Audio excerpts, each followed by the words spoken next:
Welcome to another edition of the Gridiron Report. I'm Jarret Johnson. I'm joined by the mighty Joe Yeager. Well, mighty Joe, here we are finally. We waited all offseason, all the big noise that Texas Tech made. They won the offseason, for lack of a better phrase. And they're off to a 3-0 start. They're ranked 17th in the country in the AP poll, and now they're taking on Utah in their Big 12 opener, who's number 16. They're also undefeated. You got one thing that McGuire mentioned, Mighty Joe, was strength on strength. Utah's offensive line against Tech's defensive front. And honestly, as a football fan, the only way I know how to describe it is it's got my juices flowing just for that matchup. There's some other matchups I want to get into, but I'm curious what you think about that. Yeah, well, I mean, one thing that jumps out to me right now immediately is that we didn't necessarily see this before the season started, but this could be the toughest game that Tech faces all season. Yeah.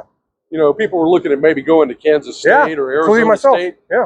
And but now it looks like this one could be the very toughest. And how is that as a way to start your Big 12 season? If you go on the road, play quite possibly the toughest opponent you're going to see before postseason. So I mean that's just a big thing right there. But that strength on strength deal. Yeah, I mean I'm very excited about that as well. People talk about those first team tackles or first round choice, tackles that Utah has got. But I mean Tech has got, in my opinion, possibly 6 guys on that defensive line who you're going to see playing at the next level too. Wow. And maybe one of those or 2 of those guys could be like a high draft pick, second round, something like that. So, that's going to be an absolute war up front. I personally am confident that defensive line is more going to hold its own in this game. But we'll just have to see. Utah also has a pretty dangerous quarterback in Devon, Dampier, dual threat quarterback. He's an efficient passer as well. Transferred from New Mexico. I know you love all things New Mexico. I'm a big fan myself. But I don't know if anybody who's not native to New Mexico is a bigger fan of the state than you. But put that aside for a week, Mighty Joe. That may rub some people the wrong way, by the way. There's people out there who don't like New Mexico at all. Well, they just got to get over it. It's Mighty Joe. It's the truth. Also, the truth is, like I said, Dampier is a dangerous threat. And that's something that was talked about a lot Monday in the press conference. Asked Shield Wood about his philosophy, of course, without giving too much away in terms of defending a dual threat quarterback. And, he hesitated to say if he was going to spy or not, which I was glad. But he said some good technical things. But the bottom line is the guys have to maintain their integrity in the rush lanes. They have to be disciplined, not trying to play hero ball. If they do play hero ball, they better make the play, or it could really hurt Tech. The good thing is you have some really good football players. We actually just saw one of them walk by in Cole Wisniewski, who can run and is a very good tackler in open space. Not to mention the Big 12 preseason player of the year in J-Rod. What do you think about Tech defending Dampier?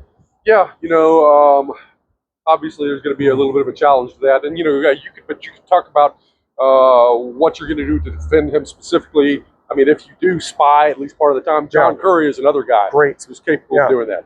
And he can bring the wood as well. So you've got some options there. You've got some possibilities. And I think one of the good things about all this is that Utah's passing game, particularly its downfield passing game, doesn't really scare you all that much. I mean, this would be a lot more difficult to challenge. And I'm not saying it isn't plenty difficult as it is.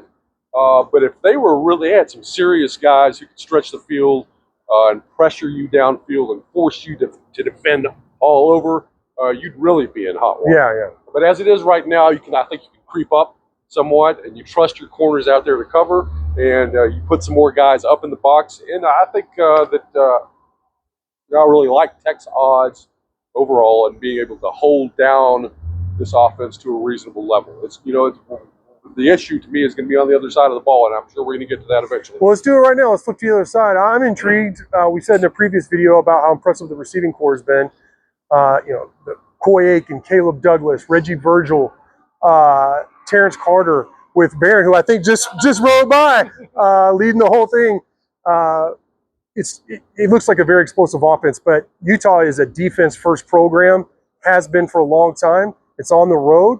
So what an intriguing matchup, and seeing how this receiving core, and throw Jacoby Williams in there too, coming out of the backfield as well, matches up and performs against Utah. Yeah, to me, that side of the ball is where you're going to see the huge challenge. I mean, I think Texas Tech's defense is going to win the day on that side of the ball. But offense, to me, you're facing an extremely stout defense. I mean, Utah giving up 9 points a game, 224 yards total per game, 3 yards per rush, 90 yards on the ground per game. Wow. Like 20% conversions on third down situations. Yeah. They got a guy who can really rush the passer, and John Henry Daly. He's got 6.5 tackles for loss, 5 sacks. Although they don't have multiple rushers quite the way Tech's defense does. Daly can bring the heat, and you're going to obviously have to check him pretty good. I don't know, maybe chip on him a little bit here and there. He's a threat. But overall, nobody's been able to get anything done whatsoever against Utah's defense. But what's interesting is, Texas Tech's defense hasn't given up a single point in the first 3 quarters. Yeah. At any point in any of the games, yeah. Okay. Now, Utah, on the other hand, has given up 16 points in the first 3 quarters. Huh. Now, that's still a small number. Yeah. But it's significant. I mean, it's quite a bit more than 0. Right. So, I mean, although Utah's defense is very, very stout, and I do think it's going to be a huge challenge, I think there's at least a possibility for Texas Tech to get some stuff done here. And as you say, Tech didn't exactly chop liver on offense either. There's plenty of weapons, an extremely experienced, savvy quarterback as well. There will be some options. Yeah, Barron is, you're not worried about Barron going on the road. I mean, he's a veteran guy. He's won big games on the road. That's not a concern. Mac Leftwich, how he calls a game on the road against a quality opponent, a quality defense, I don't know. But I want to kind of go back to what you're saying, them giving up 16 points. Utah's played a tougher schedule. I mean, going to Wyoming can be very difficult. But UCLA wasn't that impressive of a win. And overall, I mean, Utah's schedule hasn't been that tough either. No. It's not like Utah has been playing like Iowa State schedule. You know what I mean? So far. So I think there's a lot of unknowns in this matchup. Now, the knowns are exciting, like I said, with Tech on defense, their defensive front against Utah's offensive front. But one of the biggest unknowns for me is, because I don't think Tech's going to be able to run the ball consistently this week. But I do think they have a shot of holding up in pass protection, especially with Leftwich. His dynamic screen game is really impressive. We saw some things, some options, that tunnel screen where they set it up like they were going wide and they went to Terrence Carter. That kind of stuff, I love that, man. As a football fan, I love that kind of creativity.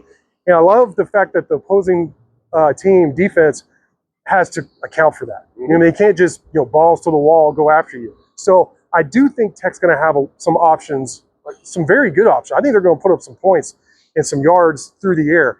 But it's going to be interesting to see what they could do on the ground against this really good defensive team. Yeah, what do you say about that screen game? It's very important. I mean, that's on film now, and that's not by accident that they did that in this last game. The first 2 games, you didn't see hardly anything out of the screen, and then there was a heavy, steady dose of it in this last game. And so, they're putting something out there to force Utah to prepare for. Okay, now I guess the flip side of that is, okay, well, now we've seen it. We know what they can do. But still, that's going to be a stressor for that defense.